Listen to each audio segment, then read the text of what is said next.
વલસાડના અબ્રામાં જલારામ ઇન્ડસ્ટ્રીયલ પાર્કમાં થયેલ હત્યામાં એક દંપતીને પોલીસની ટીમે ગણતરીના કલાકોમાં મહારાષ્ટ્રના જલગાંવથી ઝડપી પાડ્યા। વલસાડના અબ્રામાં ઇન્ડસ્ટ્રીયલ પાર્કમાં આવેલી એક કંપનીની સાઇટ ઉપરથી 12 સપ્ટેમ્બરના રોજ હત્યા થયેલી હાલતમાં શ્રમિકની લાશ મળી આવી હતી, જેથી સિટી પોલીસ અને એલસીબીની ટીમે સંયુક્ત તપાસ હાથ ધરી હતી। જે દરમિયાન સાઇટના સંચાલકની પ્રાથમિક પૂછપરછ કરતા શંકમંદ શ્રમિક દંપતીનું નામ બહાર આવ્યું હતું। વલસાડ સિટી પોલીસે અન્ય શ્રમિકોની વધુ પૂછપરછ કરતા અને ટેકનિકલ સર્વેલન્સની ટીમની મદદ લઈને આરપીએફની ટીમની મદદ લઈ મહારાષ્ટ્રના જલગાંવ રેલવે સ્ટેશન પાસેથી ચાલુ ટ્રેનમાં શ્રમિક દંપતીને ઝડપી પાડ્યા હતા।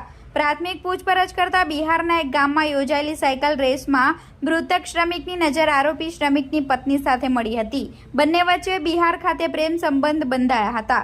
ત્યારે પ્રેમી શ્રમિકે પ્રેમિકા અને તેના પતિને વલસાડ ખાતે મજૂરી કામ માટે બોલાવ્યા હતા। જે દરમિયાન 3 દિવસ પહેલા રાત્રિના સમયે પતિએ તેની પત્ની અને તેના પ્રેમીને કઢંગી હાલતમાં ઝડપી પાડ્યા હતા, જેથી પતિ ઉશ્કેરાઈ ગયો અને પતિ પત્નીને સાથે મળીને પ્રેમી શ્રમિકની હત્યા કરી નાખી હતી। જે બાદ બંને ભાગી ગયા હતા। જોકે વલસાડ સિટી પોલીસની ટીમે ગણતરીના કલાકોમાં હત્યારા શ્રમિક દંપતીને જલગાંવ પાસેથી ઝડપી પાડ્યા છે।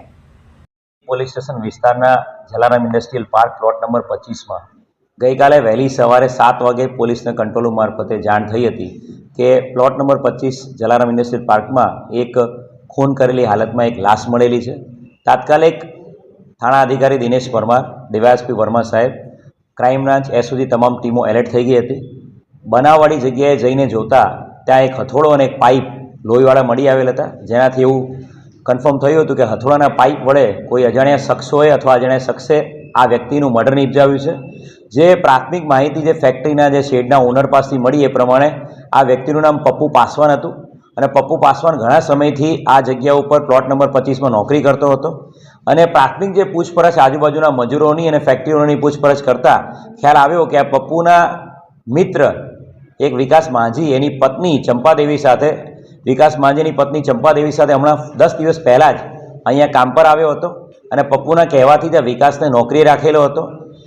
વિકાસ અને ચંપાદેવીની શોધખોળ કરતાં એ લોકો મળી આવેલ નહોતા, એટલે પાકી શંકા આ બંને પતિ પત્ની ઉપર ગઈ હતી કે ગઈકાલે રાત્રે આ લોકો કદાચ આ વ્યક્તિનું મરણ નિપજાવીને ભાગી ગયેલા હશે।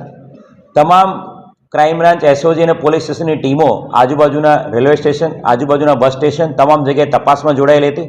વલસાડ સિટીના વિશ્વાસ પ્રોજેક્ટ અંતર્ગત તમામ જે સીસીટીવી કેમેરા ચેક કરવામાં આવ્યા હતા અને હ્યુમન ઇન્ટેલિજન્સ અને ટેકનિકલ ઇન્ટેલિજન્સ આધારે સુરત રેલવે સ્ટેશનથી એ લોકો એક પર્ટિક્યુલર ટ્રેનમાં ભાગ્યા હોવાની ચોક્કસ માહિતી મળી હતી।